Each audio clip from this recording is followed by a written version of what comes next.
तो चलिए सभी लोग रेडी है, जल्दी से हाथ ऊपर करके बता दीजिए। जैसे कि मैं यहाँ पर मैं देख पा रहा हूँ फ्रेंड्स, कंटिन्यूअसली हमारे साथ में बहुत सारे लोग जुड़ते जा रहे हैं, और कई सारे लोग हैं जिन्होंने फ्रेंड्स सेशन स्टार्ट होने से पहले ही सेशन को लाइक कर दिया था। उन सभी लोगों का बहुत बहुत शुक्रिया। जितने भी लोग हैं जिन्होंने सेशन को लाइक कर दिया, एक बार हाथ ऊपर कर देंगे फ्रेंड्स यहाँ पर मैं, ताकि मैं देख सकूं कि कितने बच्चे जिन्होंने अपनी एनर्जी यहाँ पर मैं दी है सेशन के अंदर में। तो उन सभी का बहुत बहुत शुक्रिया। जल्दी जल्दी से सेशन को लाइक करते रहेंगे आप सभी लोग, और जहां भी शेयर कर सकते हो जल्दी से शेयर कर दीजिए, ताकि इसी तरीके का धमाकेदार सेशन जो है हम लोग यहाँ पर में कंडक्ट कर सके। ठीक है,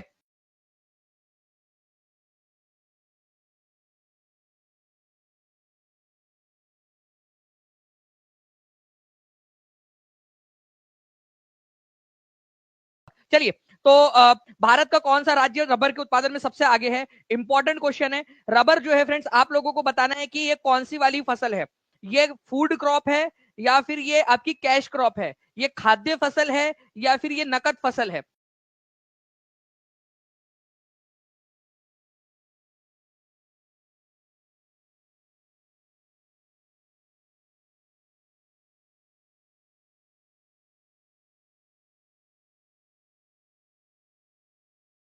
कैश क्रॉप है। देखिए जितने भी बच्चे हैं जिन्होंने कल देखा होगा वो लोग आंसर कर पा रहे हैं। और फ्रेंड्स, रबर के उत्पादन में सबसे आगे जो है वो केरल राज्य है, ये याद रखना है आप लोगों ने। इसके अलावा अगर आप लोगों से मसाले के उत्पादन के अंदर में पूछ लिया जाए, मसाला उत्पादन के अंदर में सबसे आगे कौन सा है, ठीक है, तो मसाले के उत्पादन के अंदर में भी आपको याद रखना है केरल सबसे आगे है। ठीक है, और रबर के उत्पादन में भी केरल सबसे आगे है। तो ये दोनों ही पॉइंट आप लोगों के लिए इंपॉर्टेंट हो जाते हैं। अच्छा, तो मैंने आपसे पूछा था कि रबर जो है वो कौन से प्रकार की फसल है। देखिए, अगर कोई फसल जो है आप लोग मुख्यतः खाने के लिए उगाते हो, तो वो आपकी खाद्यान्न फसल या फूड ग्रेन होती है। चावल, गेहूं, ज्वार, बाजरा, मेज, ये सारी जो चीजें होती है आप लोगों की, ये खाद्यान्न फसलें है, फूड क्रॉप है। इसको बेचा भी जा सकता है, ऑब्वियस सी बात है कि लोग उगाते हैं, किसान उगाते हैं, बेचते हैं, तभी तो हम उनको खरीद कर खाते हैं ना। बट अगर वो नहीं भी बिके तो वो खा लेंगे उस चीज को, ठीक है। लेकिन कुछ ऐसी फसलें होती है जो केवल और केवल बेचने के उद्देश्य से ही उगाई जाती है, ठीक है। तो रबर हो जाए आप लोगों का, कॉटन हो जाए, गन्ना हो जाए, ये सारी की सारी फसलें कैश क्रॉप की कैटेगरी के अंदर में आती है। इवन चाय और कॉफी भी कैश क्रॉप की, नकद फसल की कैटेगरी में आती है। ठीक है, तो ये याद रखना था आप लोगों ने। एक बार सभी लोग, ठीक है, सेशन को लाइक तो कर ही दिया आप लोगों में से मैक्सिमम लोगों ने, शेयर भी करते रहेंगे फ्रेंड, जहां भी शेयर कर सकते हो, ताकि इसी तरीके से हम लोग जो है फ्रेंड्स और भी बहुत सारे सेशंस आप लोगों के लिए लाते रहे। ये 63वीं बीपीएससी का क्वेश्चन था, आप लोगों ने आंसर लगा दिया है। नाउ फ्रेंड, नेक्स्ट क्वेश्चन है आरएएस आरटीएस की एग्जाम में आया हुआ क्वेश्चन आप लोगों का, KVS, D triple S B, super TET, BPSC TRE, कहीं पे भी पूछा जा सकता है ये क्वेश्चन। देश में सर्वाधिक अनाज का उत्पादन, ओवरऑल अनाज, जिसके अंदर में गेहूं, ठीक है, चावल, ठीक है, मेज, आप लोगों का दालें सब आ जाती है एक साथ उसके अंदर में। मतलब अनाज का, ग्रेन का सबसे बड़ा उत्पादन करता वाला राज्य कौन सा है, ग्रेन का। ठीक है, अब यहां पर मैं देखिए फ्रेंड्स, एक कैच, एक चीज है आप लोगों को याद रखना है। अगर आप लोग बात करोगे राइस की, तो चावल के उत्पादन के अंदर में वेस्ट बंगाल, पश्चिम बंगाल सबसे आगे है। ठीक है, वही अगर आप वीट की बात करेंगे तो वीट के उत्पादन में सबसे आगे जो है यूपी है। लेकिन ओवरऑल जब आप बात करते हो अनाज की, सारे अनाज को मिलाकर, तो यूपी ही सबसे आगे रहता है, उत्तर प्रदेश, ये याद रखना है आप लोगों ने। अनाज के उत्पादन के अंदर में सबसे आगे उत्तर प्रदेश है, सबसे ज्यादा अनाज जो है वो उत्पादन करने वाला, ओवरऑल अनाज उत्पादन करने वाला, चाहे वो कोई भी अनाज हो। ठीक है, तो अनाज के उत्पादन के अंदर में उत्तर प्रदेश सबसे आगे है, ये याद रखेंगे आप सभी के सभी। ठीक है, ओवरऑल अनाज के अंदर में। ओके, इंपॉर्टेंट पॉइंट है ये आप लोगों का, बार बार पूछा जाता है और अक्सर बच्चे कंफ्यूज हो जाते हैं इसके अंदर में कि पूछा गया है। तो ओवरऑल अनाज यहां पर मैं पूछा है, तो याद रखिएगा आप सभी के सभी। ठीक है, तो हम लोगों ने देखा कि राइस के उत्पादन में और वीट के, चावल और गेहूं के उत्पादन में सबसे अग्रणी राज्य कौन से, ये आप लोगों ने बता दिया है यहाँ पर। ओके, चलिए आगे बढ़ते हैं हम लोग फ्रेंड्स, और भी बहुत सारे क्वेश्चन है जो आप लोगों ने देखने। भारतीय मौसम विज्ञान विभाग, ठीक है, इंडियन मीटियोरोलॉजिकल डिपार्टमेंट कहां पर में लोकेटेड है? इंडियन मीटियोरोलॉजिकल डिपार्टमेंट, मौसम विज्ञान विभाग, ठीक है, न्यू दिल्ली, नागपुर, जोधपुर, पुणे। ठीक है, तो देखिए फ्रेंड, भारतीय मौसम विज्ञान विभाग जो है आप लोगों ने याद रखना है कि ये न्यू दिल्ली के अंदर में स्थापित है। ठीक है, इंपॉर्टेंट पॉइंट है, एग्जाम के अंदर में पूछा जा सकता है। ये मौसम की अग्रिम जानकारी आप लोगों को प्रदान करता है। मान लीजिए कि अगर तूफान आने वाला है कोई, ठीक है, तो उसकी जानकारी देगा। आप लोगों को ये बताएगा कि जो है बारिश इस बार अच्छी होगी कि नहीं होगी। ठीक है, इसके अलावा आपको बताता है बाढ़ अगर कहीं पे आने वाली है तो उसके बारे में जानकारी देता है। तो ये भारतीय मौसम विज्ञान विभाग जो है, ये आप लोगों को याद रखना है, न्यू दिल्ली के अंदर में इसका मुख्यालय है। ओके, तो इसको जो है आप लोग इंडियन मीटेरोलॉजिकल डिपार्टमेंट और इंडियन मीटेरोलॉजिकल डिपार्टमेंट की ऑब्जर्वेटरी, ठीक है, ये कहां पर में लोकेटेड है, तो ये याद रखना है आप लोगों ने, न्यू दिल्ली के अंदर में लोकेटेड है ये। ठीक है, इंडियन मीटेरोलॉजिकल डिपार्टमेंट। ठीक है, चलिए, न्यू दिल्ली में इसका हेडक्वार्टर है। नाउ फ्रेंड्स, अब आप लोगों को एक लिस्ट देना चाहूंगा मैं, हर एक क्वेश्चन के ऊपर में, हर एक पॉइंट के ऊपर में क्वेश्चन आप लोगों के लिए बनता है एग्जाम के अंदर में। ठीक है, एक एक करके सारे के सारे क्वेश्चंस भी हम लोग करेंगे। आप लोग याद रखिएगा फ्रेंड्स कि अगर आप लोगों से बोला जाए, ठीक है, कि इंडियन मेट्रोलॉजिकल ऑब्जर्वेटरी का हेडक्वार्टर या इंडियन मेट्रोलॉजिकल, मेट्रोलॉजिकल का मतलब ही होता है मौसम विज्ञान, तो मीटियोरोलॉजी ये क्या होती है? अगर ये क्वेश्चन इंग्लिश के किसी सेक्शन में आप लोगों से पूछ लिया जाए तो मीटियोरोलॉजी क्या होती है, लिख लेंगे। जितने भी बच्चे हिंदी मीडियम से पढ़े हुए होते हैं उन लोगों को अक्सर दिक्कत आती है जब इंग्लिश का सब्जेक्ट कंपलसरी सब्जेक्ट देना होता है, तो वहां पर में सिनोनिम एंटोनिम्स या कोई शब्द की मतलब पूछ लिया जाता है तो अक्सर वो कंफ्यूज हो जाता है। तो मीटियोरोलॉजी का याद रखना है आप लोगों ने, मौसम विज्ञान से संबंधित होता है। तो इंडियन मीटियोरोलॉजिकल ऑब्जर्वेटरी और इंडियन मीटियोरोलॉजिकल डिपार्टमेंट दिल्ली में, ठीक है। इसके अलावा अगर मैं बात करूं आप लोगों से वायरोलॉजी, वायरोलॉजी का मतलब होता है फ्रेंड्स आप लोगों का वायरस से संबंधित जितने भी शोध है या उसके ऊपर में उसका जो विज्ञान है उसका डिपार्टमेंट, तो national institute of virology Pune के अंदर में है, ठीक है, ये आप लोगों ने याद रखना था, ठीक है। इसके अलावा आप लोगों का इंडियन इंस्टीट्यूट ऑफ ओशियोनोग्राफी, ठीक है, समुद्र से संबंधित जितनी भी आप लोगों का रिसर्च वर्क है ये करता है, पणजी में है, ठीक है। पणजी कहां पर में, जल्दी से बताइए आप लोग कौन से राज्य के अंदर में पणजी, जल्दी से बताएंगे आप लोग। Indian institute of nutrition, nutrition का हम लोगों ने कल क्या याद किया था, एक ट्रिक याद की थी हमने, जल्दी से ट्रिक भी बता देंगे अगर आपको याद आ रहा है तो, न्यूट्रिशन की, ठीक है। तो ये याद रखना आप लोगों ने, न्यू दिल्ली के अंदर में मौसम विज्ञान का। नेक्स्ट क्वेश्चन की तरफ में आगे बढ़ते हैं। शहतूत रेशम का अग्रणी उत्पादक भारतीय राज्य कौन सा है, ठीक है, मलबेरी सिल्क।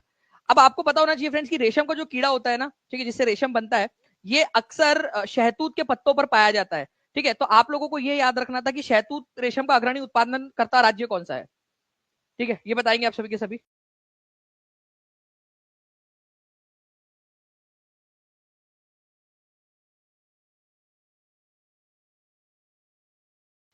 बता दीजिए जल्दी जल्दी से इस पर्टिकुलर क्वेश्चन का आंसर क्या होगा। तो शहतूत का अग्रणी उत्पादन करता भारतीय राज्य जो है फ्रेंड्स ये कौन सा है आप लोगों का, जी, तो सी जो है आप लोगों का आंसर हो जाएगा कर्नाटक। और ये एक्चुअल में एग्जाम्स के अंदर में आया हुआ है, यूपीपीसीएस के एग्जाम के अंदर में देखिए फ्रेंड्स ये क्वेश्चन आया हुआ था आप लोगों का।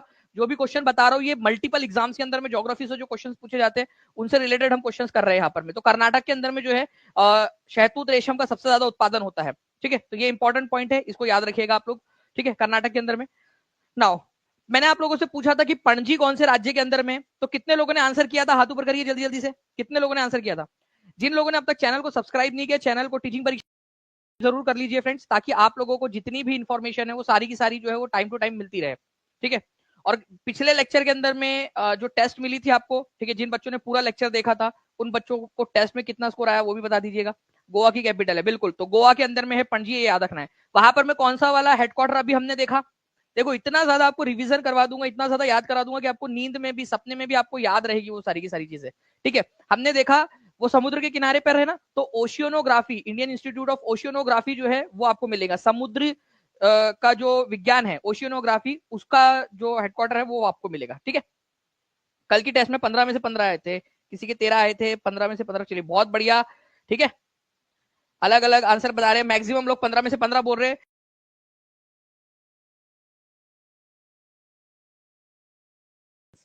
चलिए आगे बढ़ते हैं हम लोग फ्रेंड्स, यहाँ पर मैं हमारे नेक्स्ट क्वेश्चन की तरफ में। एक बार मुझे बताना कि क्या आप लोगों को ये क्वेश्चन जो है दिखाई दे रहा है, अगर दिखाई दे रहा है तो प्लीज बता दीजिएगा, ठीक है, प्लीज इसका आप बता दीजिए मुझे अगर आप लोगों को दिखाई दे रहा है तो, ठीक है। एक्चुअल एग्जाम का स्क्रीनशॉट लगाया है फ्रेंड्स, इसी वजह से चाहता हूं कि आप लोग जो है इसको देखें और आंसर करें इसका।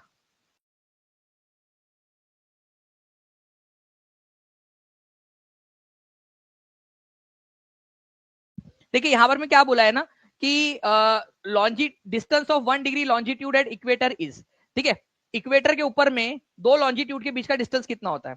इक्वेटर ये हो गया आपका एक ऐसा गोलाकार जो पृथ्वी को दो भागों में डिवाइड करता है, 0 डिग्री लैटिट्यूड है ये आपका। लॉन्जिट्यूड क्या होता है, नॉर्थ पोल को साउथ पोल से जो जोड़ने वाली लाइन है आपकी, उनको आप लॉन्जिट्यूड बोलते हैं, जैसे ये है आपका, ठीक है। सबसे ज्यादा किसी भी दो लॉन्जिट्यूड के बीच में सबसे ज्यादा डिस्टेंस कहां पर में होता है और सबसे कम डिस्टेंस कहां पर में होता है ये बताइए मुझे, ठीक है। ये इमेजिनरी लाइन है जो हमने हमारी ग्लोब के ऊपर में, हमारी दुनिया के ऊपर में इमेजिन की है। तो ये हर एक लाइन जो आपकी लॉन्जिट्यूडनल है, देशांतर रेखाएं है, वो हर एक लाइन नॉर्थ पोल और साउथ पोल पे जाकर मिल जाती है। तो सबसे कम डिस्टेंस इनका कहां पर में होगा, पोल के ऊपर में होगा। इनके बीच में सबसे ज्यादा डिस्टेंस कहां पर में होगा, इक्वेटर के पास में इनके ऊपर में सबसे ज्यादा डिस्टेंस होता है, ठीक है। इक्वेटर पर इन पर सबसे ज्यादा डिस्टेंस होता है, और जैसे जैसे ये इक्वेटर से दूर जाते हैं वैसे वैसे इनके बीच का डिस्टेंस जो है वो कम कम कम कम होता जाता है, चाहे नॉर्थ में जा रहे हो चाहे साउथ में जा रहे हो। तो सबसे ज्यादा डिस्टेंस कहां पर में होता है फ्रेंड्स? सबसे ज्यादा डिस्टेंस जो होता है उनका इक्वेटर पर होता है। अब इक्वेटर के ऊपर में जो है फ्रेंड्स इनका कितना डिस्टेंस होता है ये याद रखना है आप सभी लोगों ने। Exact to the point answer आपको बता रहा हूं, 111.32 किलोमीटर इसका आंसर है। ठीक है, 111.32 किलोमीटर, दो इसके अंदर में। अक्सर जो है इसको आप राउंड फिगर के अंदर में 111 किलोमीटर बोल देते हैं, लेकिन मान लीजिए कि अगर इतना क्लोज आंसर आ जाए आप लोगों का, ठीक है, इतना क्लोज जब आंसर आ जाता है तब आप लोगों को दिक्कत होती है कि भाई इसका क्या आंसर लगाए करके। ठीक है, तो 1 डिग्री लॉन्जिट्यूड का, ठीक है, कोई भी दो अगर है, मैंने वैसे ही बड़ा बनाया कि पास पास में होते, ठीक है, तो 1 डिग्री का कितना डिस्टेंस होगा? 111.32 किलोमीटर। हर एक बच्चा कमेंट के अंदर में इसको आंसर वो जरूर लिखिए। मैं आपको बता रहा हूं कि सिर्फ ये एक क्वेश्चन, ठीक है, अगर ये एग्जाम में आ गया तो आप मुझे बताइए आपके अनुमान के हिसाब से कितने लोग इसका सही आंसर कर पाएंगे? आपको क्या लगता है? और कितने लोगों से आप आगे निकल जाओगे? ठीक है, कितने परसेंट लोगों से? मैं आपको बताऊं, कम से कम 95% लोगों से आप आगे निकल जाओगे सिर्फ एक क्वेश्चन की वजह से। नहीं कर पाएंगे वो लोग इस क्वेश्चन का आंसर। लेकिन आप लोग जितने भी लोग कमेंट में आंसर लिख रहे हैं, ठीक है, और यहाँ पर मैं इस लेक्चर को अच्छे से देख रहे हैं, मैं आपको बता रहा हूं कि आप धीरे धीरे आप लोग पाओगे कि आप लोग कंटिन्यूअसली इंप्रूव कर रहे हो। 111.32 किलोमीटर लॉन्जिट्यूड के ऊपर में। अब इक्वेटर के ऊपर में इनके बीच में डिस्टेंस होता है। मैंने आपसे एक सवाल पूछा था, ठीक है, कि दो 1 डिग्री के दो लॉन्जिट्यूड के बीच में, अगर एक डिग्री का दो लॉन्जिट्यूड है, ठीक है, तो दो लॉन्जिट्यूड के बीच में सबसे ज्यादा डिस्टेंस कहां पर में होता है और सबसे कम डिस्टेंस कहां पर में होता है? अब मुझे आप बताइए कि पोल के ऊपर में, नॉर्थ पोल पर दो लॉन्जिट्यूड के बीच का डिस्टेंस कितना होगा? दो पोल्स के बीच में। ठीक है, थैंक यू शिवांश, शिवानो, thank you very much Shivansh. ठीक है, बताइए जल्दी से। पोल पे ज्यादा नहीं होता स्वाति, पोल पर सबसे कम डिस्टेंस होगा ना, पोल पर तो आके मिल जा रही है ना सारी की सारी। ठीक है, पोल पर आके सारी की सारी लाइंस मिल जा रही है, तो जीरो होगा वहां पर में डिस्टेंस उनके बीच में, दो लॉन्जिट्यूड के बीच में। सबसे ज्यादा डिस्टेंस इक्वेटर पर होता है बीच में। ठीक है, देखिए, ओके, चलिए आगे बढ़ते हम लोग फ्रेंड्स। यहां पर में देखिए पोल के ऊपर में जाकर क्या होता है, ये डिस्टेंस आप लोगों का बिल्कुल जीरो हो जाता है। नेक्स्ट क्वेश्चन की तरफ में आगे बढ़ते हैं फ्रेंड्स। भारत के चावल के कटोरे के नाम से कौन से क्षेत्र को जाना जाता है?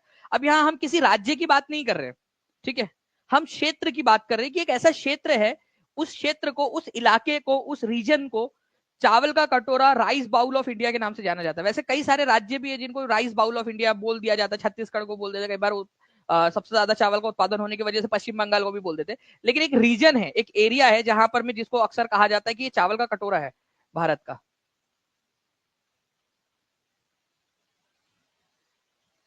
देखिए फ्रेंड्स, मैं आपको बता दूं, एक यहां पर में ना, ये कृष्णा गोदावरी का डेल्टा है। आप लोग अगर यहां पर में देखोगे, ये हमारा भारत, ठीक है, यहां पर में जो है आप लोगों की एक नदी आती है, गोदावरी नदी, ठीक है, और यहां से आती है आप लोगों की कृष्णा नदी। ठीक है, तो कृष्णा और गोदावरी के बीच में जो एरिया है ना, कृष्णा और गोदावरी के बीच का जो एरिया है, ओके, उनके जस्ट बंगाल की खाड़ी में मिलने के पहले, ठीक है, आंध्र प्रदेश के अंदर में, इस एरिया को कहा जाता है कृष्णा गोदावरी बेसिन। इसको केजी बेसिन भी बोलते हैं। कई बार जो है एग्जाम के अंदर में जब पॉइंट आता है केजी बेसिन क्या है, तो लोग अक्सर कंफ्यूज हो जाते हैं व्हाट इज केजी बेसिन। तो KG basin, Krishna Godavari basin, ये याद रखना है आप लोगों ने। कृष्णा गोदावरी बेसिन कौन से राज्य के अंदर में है? ठीक है, ये है आपका आंध्र प्रदेश में, बंगाल की खाड़ी वाले साइड में। यहां पर में बहुत सारी चीज मिलती है, इवन पेट्रोलियम जो है ना, रिजर्व भी यहां पर में पाए गए हैं। ठीक है, इस इलाके के अंदर में। तो कृष्णा गोदावरी बेसिन जो है इस इलाके के अंदर में चावल की खेती के लिए बहुत उपयुक्त जो है एरिया बन जाता है। इसी वजह से कई बार इसको जो है वो भारत के धान का कटोरा या चावल का कटोरा इसको बोल दिया जाता है। ठीक है, तो याद रखना है आप लोगों ने फ्रेंड्स, इस पर्टिकुलर क्वेश्चन का answer B is the correct answer यहां पर में। और ये क्वेश्चन जो है आप लोगों का बीपीएससी प्री के अंदर में आ चुका है ऑलरेडी। ठीक है, तो एग्जामिनर के द्वारा बनाया गया क्वेश्चन है, इसको याद रखिएगा आप लोग। ठीक है, चलिए बहुत बढ़िया, आगे बढ़ते हम लोग यहाँ पर में नेक्स्ट क्वेश्चन की तरफ में हमारे फ्रेंड्स। देखिए एक क्वेश्चन है आप लोगों का, गुरु शिखर पर्वत चोटी कौन से राज्य में अवस्थित है? ठीक है, गुरु शिखर, आपको बता रहे हैं कि गुरु शिखर कहां पर में। एक बार जितने भी लोग देख रहे हैं जल्दी से सेशन को लाइक कर देंगे फ्रेंड्स, अगर आप लोग चाहते हो कि इसी तरीके से सेशन जो है वो आप लोगों के चलते रहे, बहुत सारे क्वेश्चंस मैं आपको करवाता रहूं। चैनल को सब्सक्राइब भी कर देंगे, और जहां भी शेयर कर सकते हो, टेलीग्राम, फेसबुक, व्हाट्सएप, इंस्टाग्राम, सभी जगह पे शेयर कर दीजिए जल्दी जल्दी से आप सभी के सभी। देखिए अगर मैं बात करूं यहां पर मैं आप लोगों की गुरु शिखर, देखिए फ्रेंड्स बहुत ही फेमस क्वेश्चन है आपका। गुरु शिखर जो है ये आप लोगों को मिलेगा राजस्थान के अंदर में। ये कौन से पर्वत श्रेणी की सबसे ऊंची चोटी है? उस राज्य की भी और एक पर्वत श्रेणी है जिसकी सबसे ऊंची चोटी है। तो मैं आपको एक रफ मैप पहले बना के दिखाता हूँ, फिर उसके बाद में आपको एक मैप में भी दिखाऊंगा। ठीक है, यहाँ पर मैं देखिए, ये राजस्थान में अरावली पर्वत श्रृंखला है। अरावली पर्वत श्रृंखला के अंदर में यहाँ पर में गुरु शिखर नाम से एक पर्वत है। ठीक है, ये याद रखना है आप लोगों ने, जहां पर में आपको उस पर्वत श्रृंखला की, अरावली पर्वत श्रृंखला की और प्लस राजस्थान की सबसे ऊंची चोटी मिलेंगी आप लोगों को। ठीक है, गुरु शिखर नाम से। ये क्वेश्चन आप लोगों से पूछा जा सकता है। इसके अलावा जो है फ्रेंड्स, अगर मैं आपको दिखाऊं मैप के अंदर में, ये मैप अगर आपको चाहिए होगा तो टीचिंग परीक्षा के एप्लीकेशन पर आपको मिल जाएगा, तो टीचिंग परीक्षा का एप्लीकेशन जरूर डाउनलोड कर लीजिएंगे सभी के सभी। ठीक है, देखिए यहाँ पर मैं आप लोग देख सकते हो फ्रेंड्स, ये राजस्थान के अंदर में यहाँ पर में गुरु शिखर 1722 मीटर जो है फ्रेंड्स इसकी हाइट है, 1722 मीटर। ठीक है, राजस्थान के अंदर में अरावली पर्वत श्रृंखला का ये पार्ट है।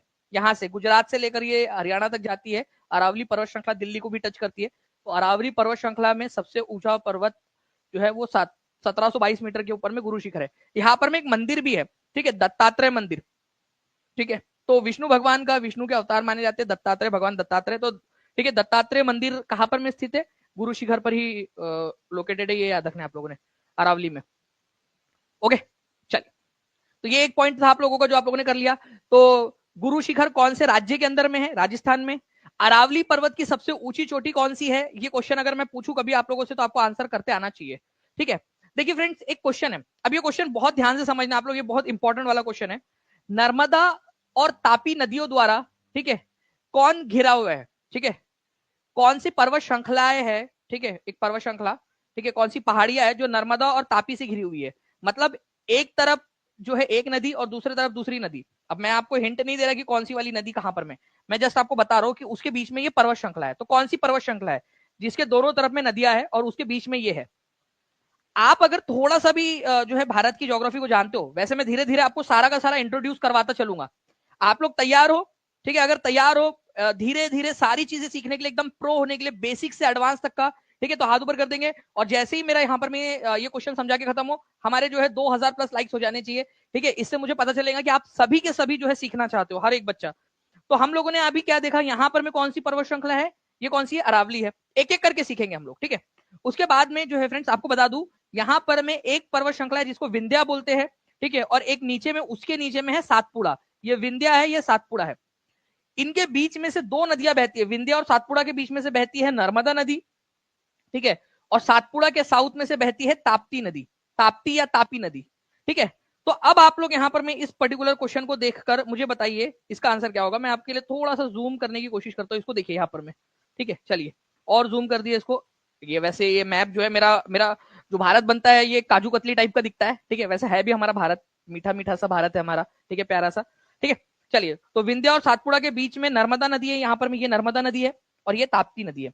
तो नर्मदा और ताप्ती के बीच में कौन सा है, अब आप लोग बताइए मुझे। ठीक है, आप लोग कमेंट करके बताएंगे मुझे। हम लोग आगे बढ़े उससे पहले सभी लोग अपना अपना कंट्रीब्यूशन देते रहेंगे यहाँ पर में सेशन के अंदर में। ठीक है, तो सातपुड़ा पर्वत श्रृंखला जो है फ्रेंड्स, ये याद रखना है आप लोगों ने, इसका आंसर होने वाला है।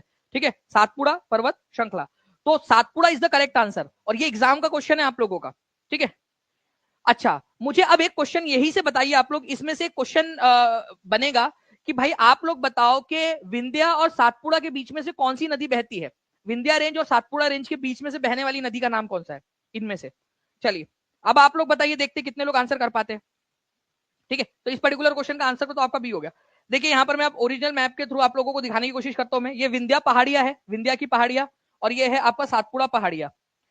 यहां से जो नदी बहती है, ये नदी है नर्मदा नदी। ठीक है, नर्मदा नदी, विंध्या और सातपुड़ा के बीच में से नर्मदा नदी बहती है, और सातपुड़ा के नीचे से बहती है तापी नदी।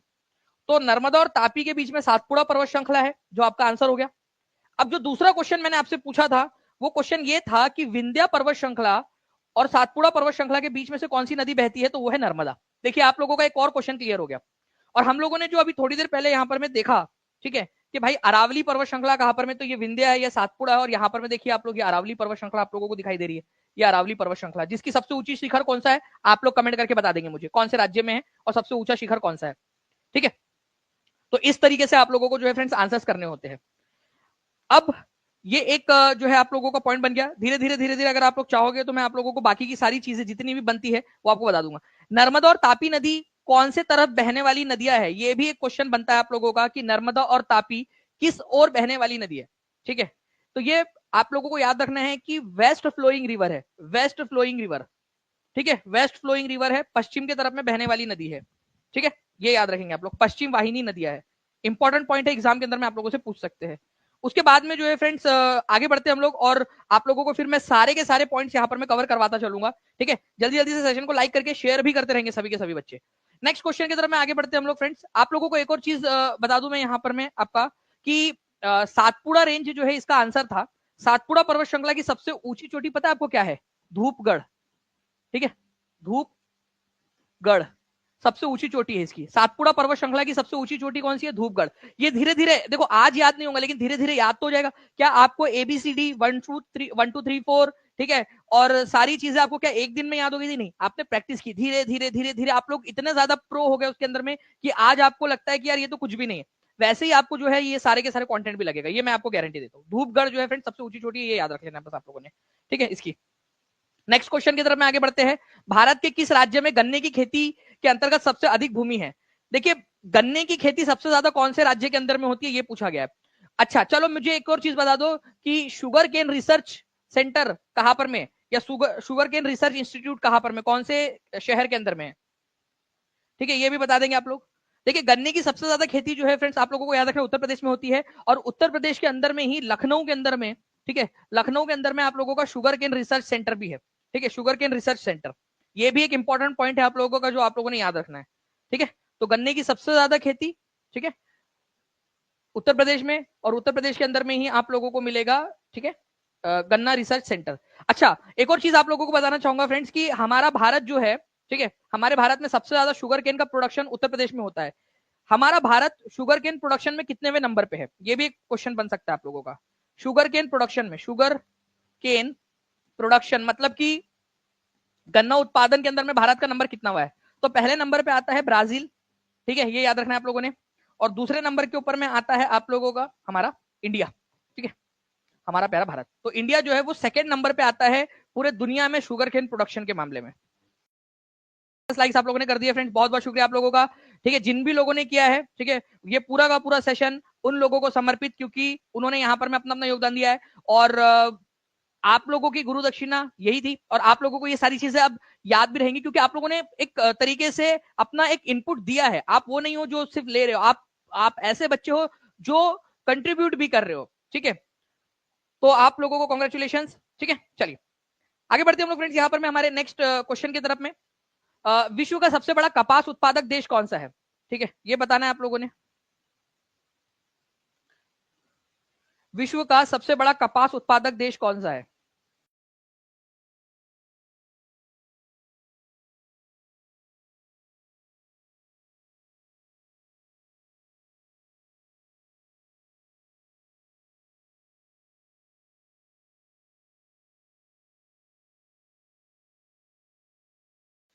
चलिए, बहुत बढ़िया फ्रेंड्स, आप लोगों के आंसर्स यहाँ पर में कंटिन्यूअसली आ रहे हैं।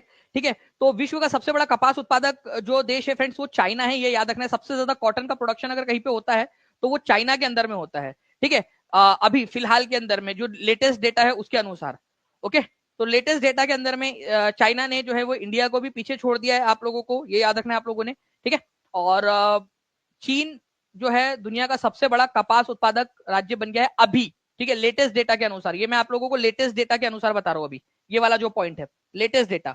इंडिया अब सेकंड नंबर पे चले गया। एक समय था जब इंडिया फर्स्ट नंबर पे हुआ करता था, जब ये क्वेश्चन आप लोगों का आया था एग्जाम के समय, बट अब जो है इंडिया सेकंड नंबर पे हो गया है। तो अब जो आंसर होगा आप लोगों का वो होगा चाइना फर्स्ट नंबर के ऊपर में, लेटेस्ट डेटा के अनुसार, लेटेस्ट डेटा जो आया है उसके अनुसार। ठीक है, ये याद रखेंगे आप लोग। ठीक है, चलिए नेक्स्ट पॉइंट की तरफ में आगे बढ़ते हैं फ्रेंड्स, हमारे नेक्स्ट क्वेश्चन की तरफ में। देखिए देखिए फ्रेंड्स, सह्याद्री क्षेत्र के नाम से निम्नलिखित में से कौन सा जाना जाता है? अभी हम लोगों ने जो जो पढ़ा है उसको रिवाइज करते चलेंगे हम लोग। ठीक है, जो बच्चे यहाँ पर में कंट्रीब्यूट कर रहे हैं, ठीक है, वो लोग अच्छे से पढ़ते भी रहिए। यहाँ पर में देखिए आप लोग, यहाँ पर में हमने अरावली देखा है, ठीक है, हमने देखा यहाँ पर में विंध्या रेंज है, विंध्या, ठीक है, यहाँ पर में है सातपुड़ा रेंज। ठीक है, उसके बीच में से हम लोगों ने देखा कि दो नदियां बहती है। ठीक है, दो नदियां, यहाँ से नर्मदा नदी बहती है, नर्मदा, ठीक है, यहाँ से तापी नदी बहती है। ठीक है, अरावली हम लोगों ने देखा, ये अरावली आप लोगों का, ये सारी चीजें हम लोगों ने देखी।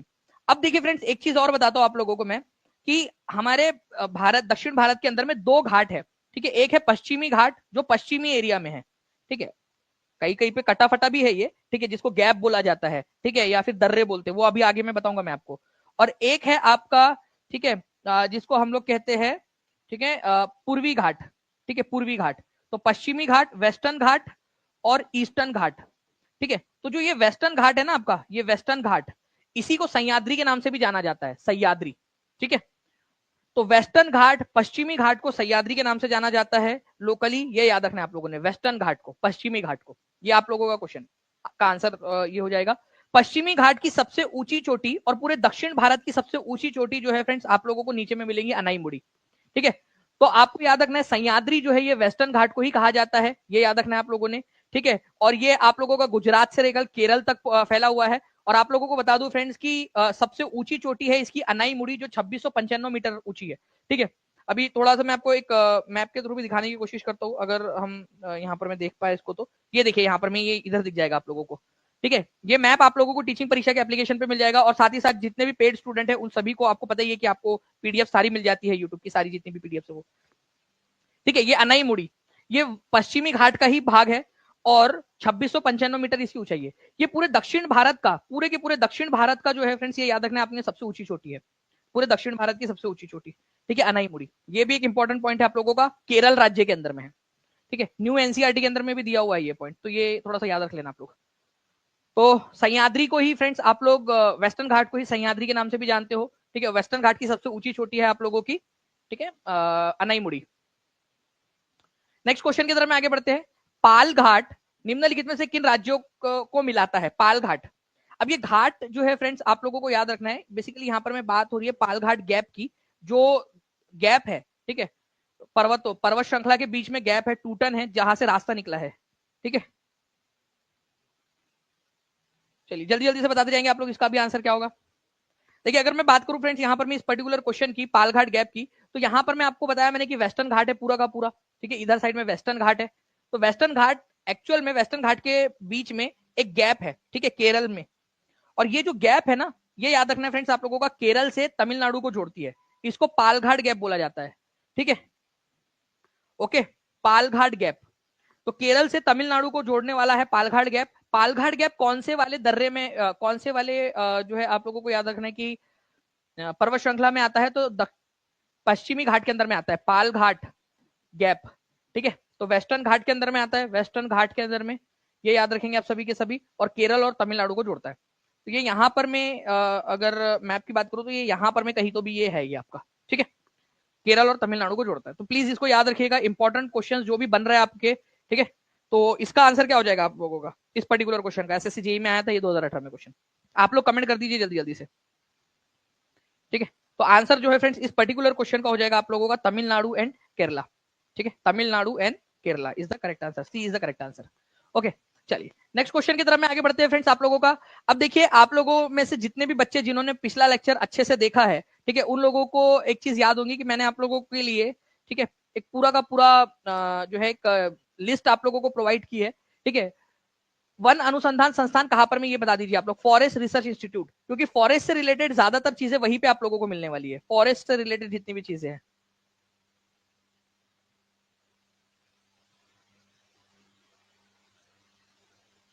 ठीक है, जल्दी से बता देंगे आप लोग। तो वन अनुसंधान संस्थान कहां पर में स्थित है? तो वन अनुसंधान क्षेत्र जो है आप लोगों का, फॉरेस्ट रिसर्च इंस्टीट्यूट, ये आप लोगों को मिलेगा देहरादून के अंदर में। ये एक्चुअल आपका स्क्रीनशॉट इसलिए लगा है ताकि आप लोग कॉन्फिडेंस फील कर सके कि भाई एग्जाम वाले क्वेश्चन आप लोग सॉल्व कर पा रहे हो, ठीक है, एग्जाम के क्वेश्चन आप सॉल्व कर पा रहे हो, जो भी चीजें आपको पढ़ाई है वो सारी एग्जाम से रिलेटेड है। फॉरेस्ट सर्वे ऑफ इंडिया, ठीक है, forest research institute, wild life institute of India Dehradun के अंदर में, प्लीज इसको याद रखिए, Indira Gandhi national forest academy Dehradun के अंदर में, ठीक है। तो national forest survey of India, forest research institute, wild life institute of India, Indira Gandhi national forest academy Dehradun के अंदर में है, ठीक है। पल्सेस वाला कल याद करा दिया था आप लोगों को, शुगर केन वाला भी आज ही याद करवाया आप लोगों को मैंने, लखनऊ के अंदर में है, ठीक है। और मसाले सबसे ज्यादा कहां पर में होते हैं? मसाले आप लोगों को पता है फ्रेंड कि सबसे ज्यादा जो है ये इनका उत्पादन होता है केरल के अंदर में, है ना, आज हम लोगों ने देखा था केरल के अंदर में। तो केरल के ही कोझीकोडे नाम की जो जगह है केरला में, केरला में कोझीकोडे नाम की जगह है, वहां पर में स्पाइसेस रिसर्च इंस्टीट्यूट है, Indian institute of spices research, ठीक है। तो कोझीकोडे केरला के अंदर में है, तो ये ऐसे भी याद रख सकते थे आप सभी के सभी, ओके। धीरे धीरे धीरे धीरे करके हम लोग ये सारी की सारी चीजें जितनी भी है वो सारा हम लोग याद करते जाएंगे। आप लोगों को एक एक करके मैं हर एक चीज याद करवा दूंगा इस पर्टिकुलर क्वेश्चन से रिलेटेड या इस स्लाइड से रिलेटेड।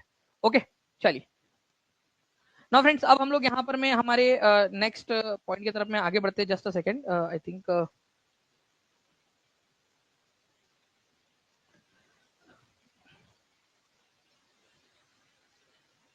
चलिए,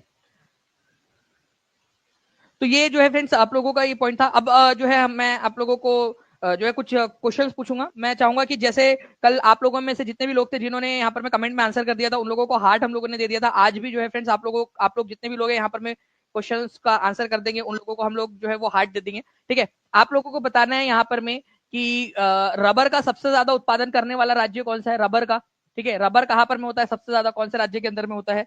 आप लोगों को बताना है कि अगर अगर ये नर्मदा नदी है, ये नर्मदा नदी है और ये तापी नदी है, ठीक है, तापी नदी है, तो आप लोगों से सवाल ये है कि ये जो बीच में पर्वत श्रृंखला है ये कौन सा है, ये कौन सी पर्वत श्रृंखला की बात हो रही होंगी। ठीक है, देखो जो ग्राफिकली भी आप लोगों से क्वेश्चन पूछने की कोशिश करो, आप लोग आंसर करते जाएंगे कि नर्मदा और तापी के बीच में कौन सी पर्वत श्रृंखला है, ये आप लोगों से पूछना चाह रहा हूं मैं बेसिकली। ठीक है, इसके अलावा जो है फ्रेंड्स आप लोगों को बताना है कि जो पालघाट गैप है, ठीक है, पालघाट गैप, पालघाट गैप, ठीक है, ये कौन से दो राज्यों को जोड़ती है, कौन से दो राज्य है, ठीक है, कौन सा राज्य है दोनों जिनको जोड़ती है ये पालघाट गैप। ठीक है, ये आप लोगों को बताना है। इसके अलावा आप बताएंगे कि वेस्टर्न घाट का एक और नाम आपको बताया मैंने, वेस्टर्न घाट को, पश्चिमी घाट को एक और नाम से जाना जाता है, वो नाम क्या है, ये भी आप बताइए। ठीक है, किस घाट के बारे में हम लोग बात कर रहे थे। आपको बताना है कि पणजी नाम की जो जगह है ये कौन से राज्य के अंदर में मिलेंगी आपको, पणजी कौन से राज्य के अंदर में मिलेगी। हम लोगों ने देखा वहां ओशियनोग्राफी का इंस्टीट्यूट है, इंस्टीट्यूट ऑफ ओशियनोग्राफी, ये भी आंसर कर सकते हो आप लोग। ठीक है, तो इन क्वेश्चंस के आंसर्स आप लोग कमेंट के अंदर में करते जाओगे ताकि आप लोगों को ये सारी चीजें याद हो जाए। आप लोगों को बताना है कि दो लॉन्जिट्यूड के बीच का जो डिस्टेंस है, ठीक है, दो लॉन्जिट्यूड के बीच का जो डिस्टेंस है, ओके, हमारी अर्थ में ये सबसे ज्यादा कहां पर में होता है और सबसे कम कहां पर में होता है, दो देशांतर के बीच का डिस्टेंस। ठीक है, तो दो देशांतर या लॉन्जिट्यूड के बीच का डिस्टेंस सबसे ज्यादा कहां होता है, सबसे कम कहां पर में होता है। ठीक है, मैं आपको बता दूं सबसे मैक्सिमम डिस्टेंस जो है, मैं आपको दो ऑप्शंस दे रहा हूं, आपको बताना है इन दोनों ऑप्शंस में से क्या आंसर होगा। ठीक है, 111 ठीक है 92 किलोमीटर या फिर 111.32 किलोमीटर। ठीक है, बताइए इनमें से आंसर क्या है, ए या बी। अगर मैं आप लोगों से जस्ट एक बहुत ही मतलब क्लोज आंसर पूछूं आप लोगों से, तो क्या आंसर होगा आप लोगों के हिसाब से। ठीक है, इसमें से आप क्या आंसर लगाओगे, देखते हैं कितने लोगों ने सही से लेक्चर देखा है। ठीक है, ये सारे आंसर्स आप लोगों ने क्या करना है,